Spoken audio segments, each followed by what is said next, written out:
Haleluya, haleluya. Seperti pujian kami Tuhan, bahwa kami sangat percaya bahwa Engkau Allah yang tidak pernah gagal di dalam setiap rencana. Engkau Allah yang selalu setia menepati setiap janji-janji. Kami imani, kami percaya Tuhan.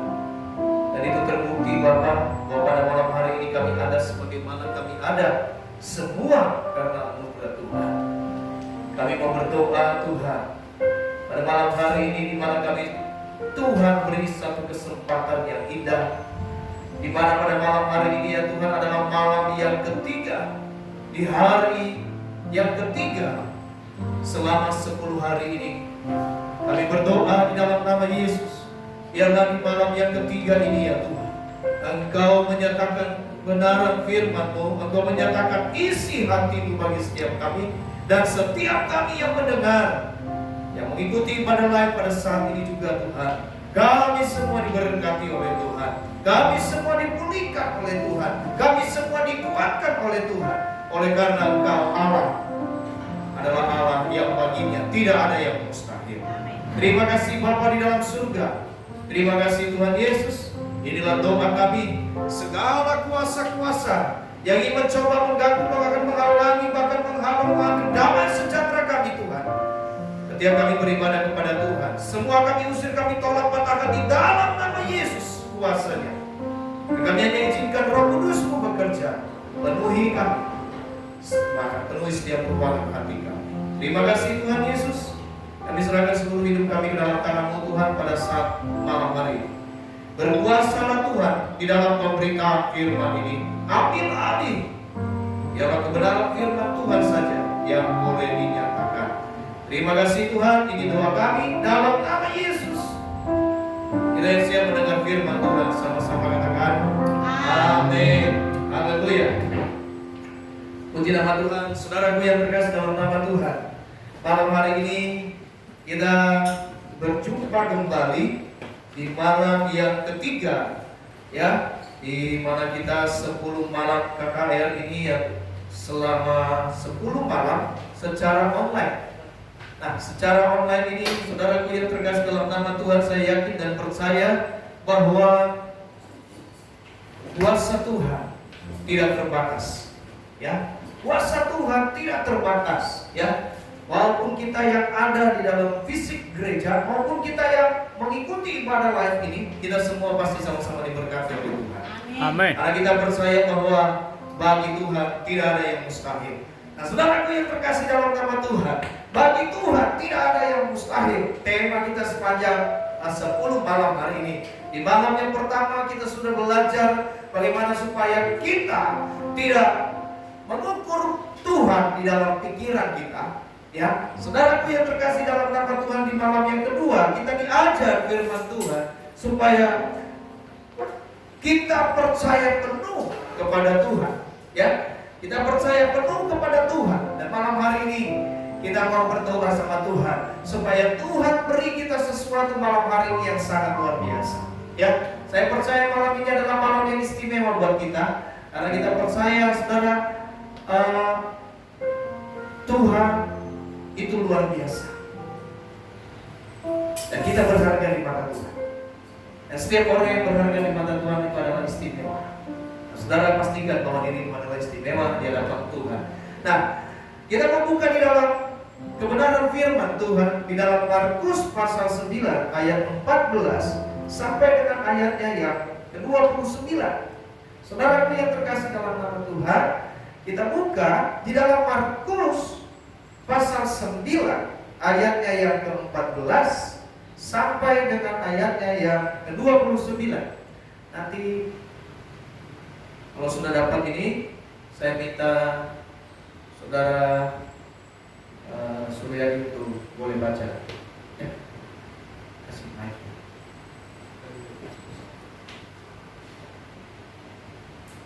Boleh baca buat kita mulai dari ayatnya yang ke-14. Markus 9 ayat 14. Judul perikopnya Yesus mengusir roh dari seorang anak yang bisu. Ketika Yesus, Petrus, Yakobus, dan Yohanes kembali kepada murid-murid lain, mereka melihat orang banyak menggerumuni murid-murid itu, dan beberapa ahli Taurat sedang mempersoalkan suatu dengan mereka. Pada waktu orang banyak itu melihat Yesus, tercenganglah mereka semua dan tergesa-gesa mencabut dia. Lalu Yesus bertanya kepada mereka, "Apa yang kamu persoalkan dengan mereka?" Kata seorang dari orang banyak itu, "Guru, anakku ini kubawa kepadamu karena ia kerasukan roh yang membisukan dia. Dan setiap kali roh itu menyerang dia, roh itu membantingkannya ke tanah. Lalu mulutnya berbusa, giginya berkeretakan dan tubuhnya menjadi kejang.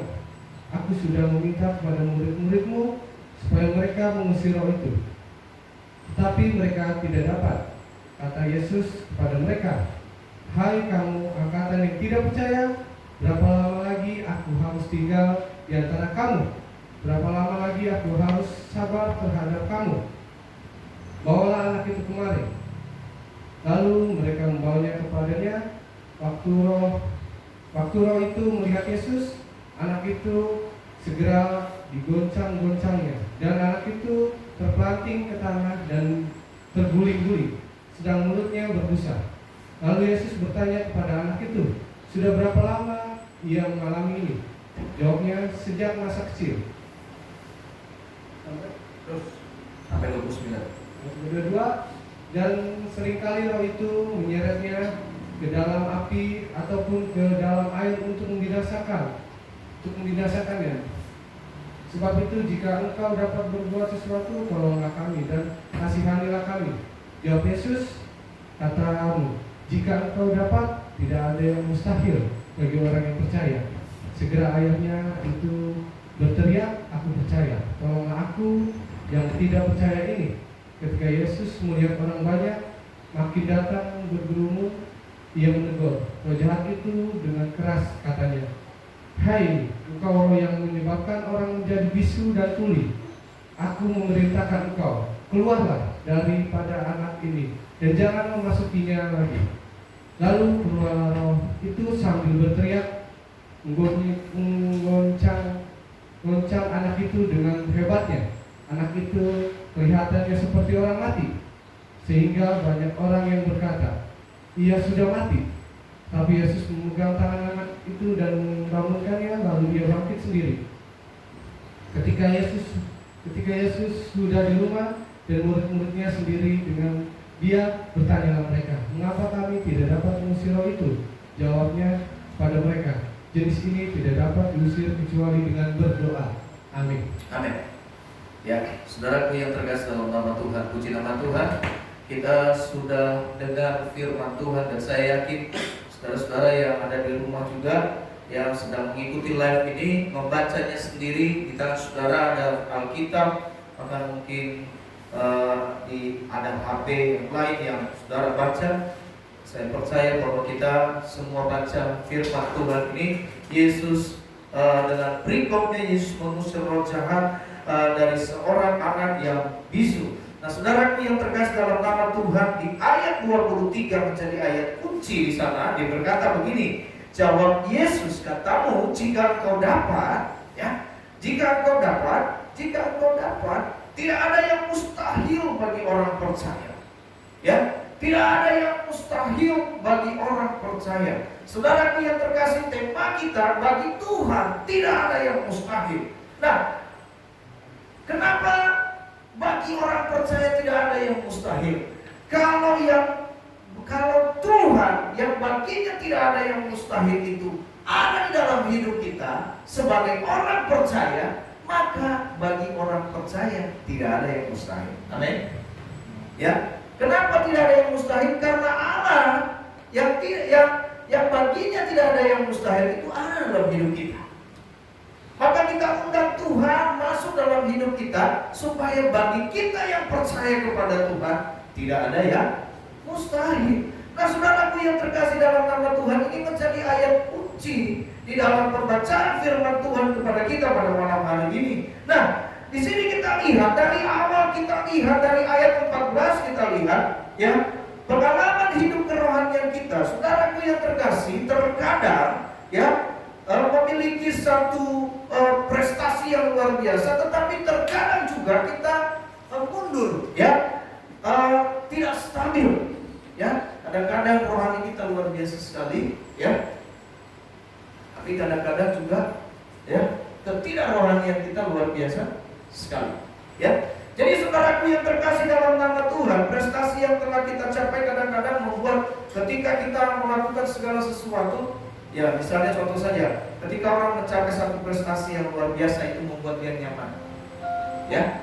Ketika orang mencapai suatu prestasi yang luar biasa, itu akan membuat dia tenang, lalu kemudian dia lengah ya, dia terhanyut ya. Saudaraku yang terkasih, ini membuat kita tidak peka lagi, tidak mau belajar lagi. Kenapa? Karena kita sudah mendapatkan satu prestasi yang baik. Lalu itu membuat kita nggak mau belajar lagi, karena kita berpikir bahwa oh, saya yang terbaik, saya yang terbaik, nggak ada lagi yang lain.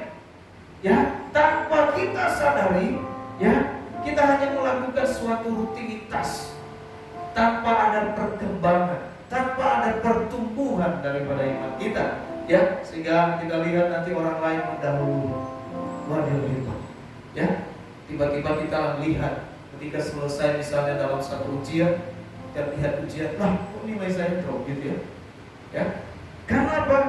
Karena kita sudah apa? Sudah merasa nyaman, karena kita pernah juara, ya. Ini yang terjadi juga dengan para murid pada waktu itu. Kita melihat saudaraku yang terkasih dalam nama Tuhan, ini mereka mengalami keadaan seperti itu. Mereka mengalami keadaan yang sangat, di mana mereka tidak mampu mengimplementasikan kuasa Tuhan di tengah-tengah banyak orang. Kenapa? Saudara yang terkasih dalam nama Tuhan, jelas firman Tuhan katakan bahwa ya, orang tua ini datang, dia berkata bahwa aku telah membawanya kepada murid-muridmu, tetapi murid-muridmu tidak mampu. Saudaraku yang terkasih dalam nama Tuhan, murid-murid ini kenapa mereka membawa kepada murid-murid ini? Karena murid-murid ini sebelumnya apa? Sebelumnya mereka mampu. Ketika Tuhan berkata bahwa apa? Mengutus ke 70 murid, usirlah setan-setan. Wah, 70 murid ini luar biasa. Ketika pulang mereka bilang, Tuhan kami hebat, setan-setan pada takut. Ya, makanya orang datang, makanya mereka lihat bahwa oh, di sana ada murid Yesus, yang kita bawa dia. Ya, tetapi ketika mereka melakukan, mereka nggak sanggup. Mereka tidak bisa. Nah, saudaraku yang terkasih dalam nama Tuhan, ya, di dalam keadaan seperti ini ada banyak pertentangan, sehingga apa? Orang-orang Yahudi, orang-orang ahli Farisi pada waktu itu mengambil satu kesempatan, ya, sehingga orang-orang berkerumun, ya. Tahu sendiri kalau ada apa-apa pasti banyak orang berkerumun, ya. Padahal nggak tahu apa yang diomongin, gitu ya. Jadi saudaraku yang terkasih dalam nama Tuhan, puji nama Tuhan.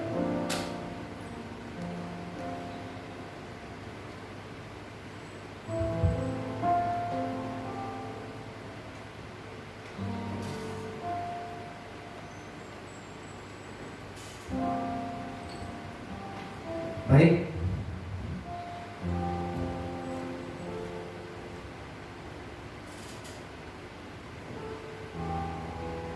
Mereka berkerumun, dibawa kepada murid itu, murid-murid daripada Yesus, dan mereka tidak mampu. Sehingga menjadi satu kesempatan bagi orang Farisi ahli Taurat untuk apa? Menjelekkan. Ya, tidak mampu. Ini murid Yesus tidak mampu. Ya. Kenapa terjadi hal seperti ini? Mereka terlena. Apa yang keliru sebenarnya? Ya, yang keliru adalah bahwa para murid itu hanya bersandar kepada kekuatan. Mereka karena pemutusan yang pertama mereka merasa hebat. Mereka biasa. Mereka merasakan suatu hal yang dahsyat, sehingga mereka lupa doa, lupa membangun hubungan dengan Tuhan. Nah, saudaraku yang terkasih dalam nama Tuhan, mereka hanya teringat pada masa lampau mereka. Oh, aku ini pernah usir, aku ini pernah, ya. Ini yang terjadi kepada para murid. Ini yang saya katakan tadi, ketika kita seringkali kita mencapai satu keberhasilan, saudaraku, kita berkata bahwa ini puncak. Kita lupa, kita tidak mau belajar lagi. Padahal seharusnya selama kita hidup dalam dunia ini, proses kita terus belajar. Kita terus belajar hari lepas hari. Ya, saudaraku yang terkasih dalam nama Tuhan. Untuk itu pada malam hari ini kita sama-sama akan sama-sama belajar tentang kebenaran firman Tuhan, bahwa tidak ada yang mustahil, ya, bagi orang yang percaya. Kenapa? Karena Allah yang tidak mustahil itu ada dalam hidup kita. Nah, bagaimana caranya? Apa yang harus kita lakukan? Bagaimana caranya? Apa yang kita butuhkan? Saudaraku yang terkasih dalam nama Tuhan, yang kita butuhkan yang pertama adalah iman. Ya, kalau kita baca, saudaraku yang terkasih dalam nama Tuhan, kalau kita baca di dalam ayat 23 tadi, ya, ayat 23 dan ayat 24, dia berkata begini, saudara, ayat 23, jawab Yesus, katamu jika engkau dapat, tidak ada yang mustahil bagi orang percaya. Segera anak itu berteriak, aku percaya, tolonglah aku yang tidak percaya ini. Pertama-tama yang dibutuhkan, saudaraku, supaya bagi orang yang percaya itu tidak ada yang mustahil adalah iman. Iman, saudaraku yang terkasih dalam nama Tuhan. Iman di dalam Ibrani 11 itu jelas, setiap kita pasti sudah hafal. Iman adalah bukti dari segala sesuatu, ya, tidak melihat. Iman, ya, yang dibutuhkan adalah iman. Dia berkata begini, ya, kalau kita lihat satu perkataan ini, sebenarnya begini, jika engkau dapat, karena begini, seolah-olah begini. Ayat 22, ayah anak ini berkata, orang tua anak ini berkata, dan seringkali roh itu menyeret dia dalam api, ke dalam air untuk membinasakannya. Sebab itu jika engkau dapat berbuat sesuatu, tolonglah dapat. Jika engkau dapat. Nah, saudaraku yang terkasih dalam nama Tuhan, di ayat 23 Yesus ulang kata ini, seolah-olah dia berkata, apa katamu? Jika aku dapat. Jika engkau dapat, katamu, ya, aku dapat. Yesus bilang aku dapat. Ya, dia ulang kata ini, maksudmu jika aku dapat, seolah-olah apa? Ini satu keyakinan yang luar biasa. Jika engkau dapat, tolonglah kami dan kasihanilah kami. Ini yang orang tua itu sampaikan kepada Yesus. Lalu Yesus berkata di ayat 23, jawab Yesus, katamu jika engkau dapat, tidak ada yang mustahil bagi orang percaya. Saudaraku, jika engkau dapat ini di dalam naskah, kalau kita baca bahasanya, ya, atau orang kalau di dalam naskah Yunani, saudaraku yang terkasih, sebuah kata sandang itu adalah seluruh anak kalimat dengan tujuan agar perhatian. Artinya begini, tidak akan pernah mendahului.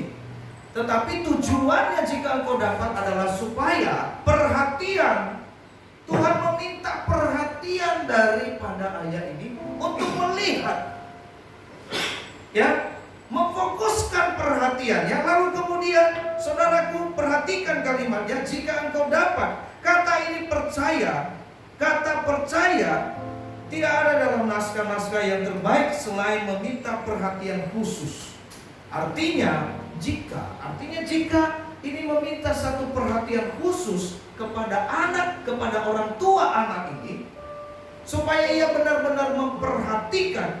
Dan ketika ia sudah benar-benar memperhatikan, Allah Yesus membawa dia di dalam tuntunan iman, yaitu engkau harus beriman. Jadi saudaraku yang terkasih dalam nama Tuhan, arahkan pandangan kita, fokus kepada Tuhan, fokus kepada cara kerjanya, lalu miliki iman, percaya. Jadi hal-hal yang kita perlukan yang pertama dari pembacaan kita, saudaraku yang terkasih dalam nama Tuhan, yang kita butuhkan supaya bagi orang percaya tidak ada yang mustahil adalah iman. Ya, dia menyatakan dengan jujur. Kalau kita lihat saudara, orang tua daripada yang sakit ini berbeda reaksinya daripada murid. Ya, reaksinya sangat kontras. Ya, kita lihat apa yang dikatakan ayah ini. Ia menyatakan dengan jujur bahwa ia mau percaya. Ya, dia berkata begini, aku percaya. Ia mau percaya. Ia jujur bahwa bahwa di dalam ketidakpercayaannya itu diserahkan kepada Tuhan. Ya. Dia berkata begini, ia menyatakan dengan jujur bahwa ia ingin percaya kepada Yesus dan ia menyerahkan ketidakpercayaannya itu kepada Yesus. Karena dia berkata apa? Aku percaya, tolonglah aku yang tidak percaya ini.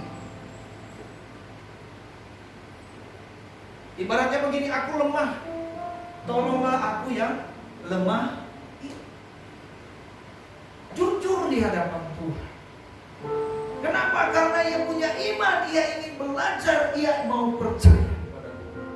Ia mengakui kelemahannya. Saudaraku yang terkasih dalam nama Tuhan. Ya, di sana dia berkata apa? Iman ini adalah iman yang merupakan, saudara, kalau kita lihat iman ini adalah merupakan iman yang hidup. Ya, iman yang hidup, iman yang peka. Dalam arti apa? Ia peka apa yang Tuhan inginkan dalam hidupnya. Itu iman. Ya, iman yang jujur kepada diri sendiri, tidak berbohong, tidak membohongi diri sendiri, seolah-olah kita ini orang percaya, padahal sebenarnya nggak percaya. Seolah-olah kita ini orang percaya, padahal sebenarnya kita kurang percaya. Ya, kita datang ibadah, semua seperti rutinitas.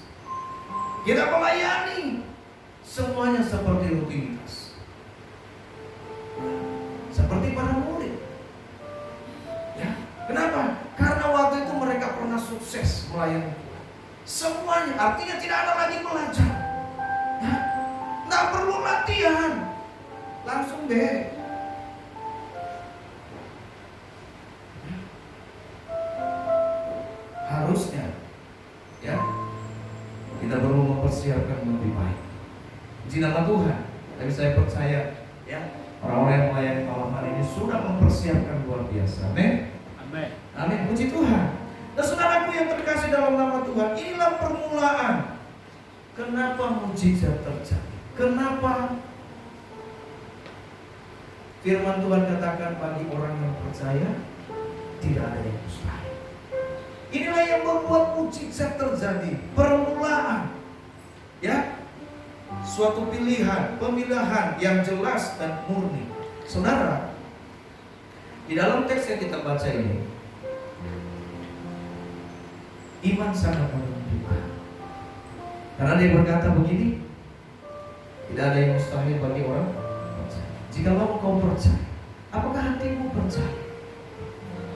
Permasalahannya apakah Tuhan? Apakah kita percaya bahwa Tuhan sanggup melakukan? Apakah Tuhan mampu melakukan?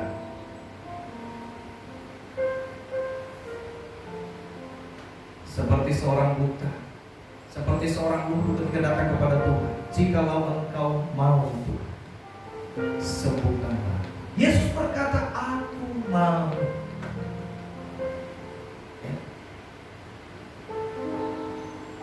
Sama hal ini, jika engkau dapat. Tuhan bilang apa? Jika engkau dapat, aku dapat. Tidak ada yang mustahil bagi orang percaya. Yesus dapat melakukan segala perkara. Apakah engkau sanggup menyembuhkan sakit? Yesus katakan, aku sanggup. Permasalahannya adalah engkau punya iman atau tidak.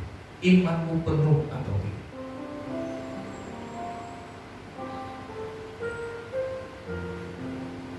Saudaraku yang terkasih dalam nama Tuhan, di dalam iman ini mujizat terjadi. Orang sakit disembuhkan. Kita lihat, orang yang kerasukan ini disembuhkan bukan karena orang yang kerasukan ini punya iman, betul? Tapi karena orang tua, karena orang yang membawa.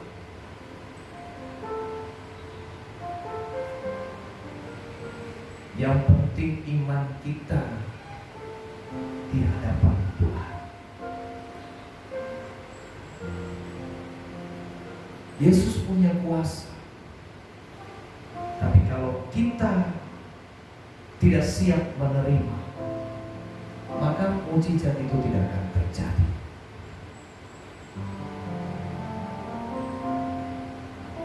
Tuhan menunggu kesiapan hati kita. Kapan kita siap di dalam menerima janji?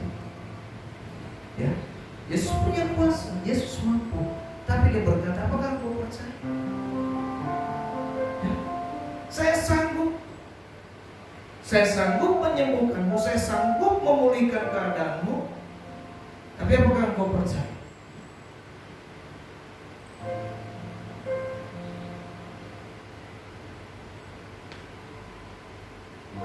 Tapi ayah anak ini, orang tua anak ini, dia semakin berteriak, Yesus, aku percaya. Ya, tolonglah aku yang tidak percaya. Ini satu kata iman yang luar biasa. Jadi saudara yang terkasih dalam nama Tuhan, pertama yang kita butuhkan supaya mujizat itu terjadi dalam hidup kita, supaya bagi orang yang percaya itu tidak ada yang mustahil. Hal yang dibutuhkan pertama adalah iman. Yang kedua, saudaraku yang terkasih dalam nama Tuhan, yang dimaksudkan di sinilah pertama tadi adalah iman, yang kedua adalah doa. Dia berkata begini, jawabnya kepada mereka, jenis ini, saudaraku yang terkasih dalam nama Tuhan, tidak dapat diusir kecuali dengan doa. Doa menjadi satu fokus di hadapan Tuhan. Ketika kita menginginkan satu perubahan terjadi dalam hidup kita, suatu perubahan yang terjadi ketika kita ada di dalam satu keterikatan yang membuat kita jauh daripada Tuhan, yang dibutuhkan adalah doa. Engkau tidak mungkin lepas dari keterikatan itu kalau engkau tidak pernah mau datang berdoa di hadapan Tuhan. Saudara yang terkasih dalam nama Tuhan, yang dimaksud di sini bukanlah segala sesuatu yang kita pikirkan itu akan kita terima. Ketika kita mau menginginkan pesawat terbang, kita berdoa ada dapat pesawat terbang. Ketika kita menginginkan ada kereta api di Curug, saudaraku yang terkasih dalam nama Tuhan, ya, lalu Tuhan jawab kereta api sampai, ya, bingung jalannya di mana, ya. Bukan seperti apa yang kita pikirkan, ya. Ketika kita berdoa seringkali kita menuntut apa yang kita pikirkan, itulah yang terjadi. Ya. Makanya selalu Tuhan ajarkan kita di dalam doa, jangan kehendakku yang jadi, tapi biarlah kehendakmu yang jadi. Tetapi pada intinya saudaraku yang terkasih dalam nama Tuhan, hal yang kita perlukan menjadi orang percaya yang baginya tidak ada yang mustahil adalah doa. Tidak perlu doa, ya, doa dengan iman. Makanya tadi katanya iman yang pertama, baru kemudian dengan doa. Doa, saudaraku, dilandaskan pada kehendak Allah. Ketika kita punya iman lalu kita berdoa, maka segala sesuatu kita akan landaskan dengan kehendak Tuhan, bukan lagi kehendak kita. Ya.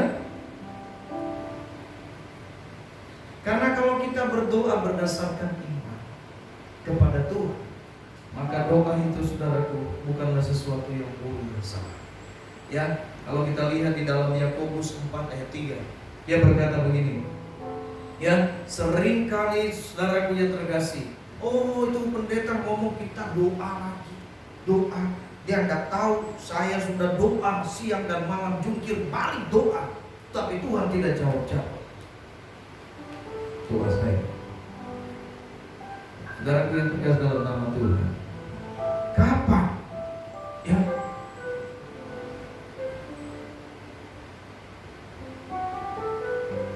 Terjadi apa yang kita inginkan.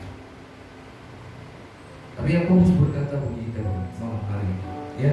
Di dalam Yakobus dia berkata begini, Atau kamu berdoa juga, tetapi kamu tidak menerima apa-apa.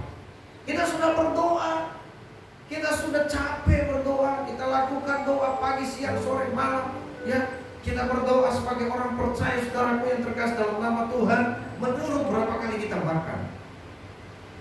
Kalau kita makan sehari 3 kali, berarti kita 3 kali berdoa. Kalau ada 4 kali, berarti 4 kali kita berdoa. Ya, ditambah dengan cemilan-cemilan, kita berdoa banyak sekali. jadi ketika kita diangkat suruh, Siapa yang suka berdoa? Saya, Pak. Doa apa setiap hari? Doa makan.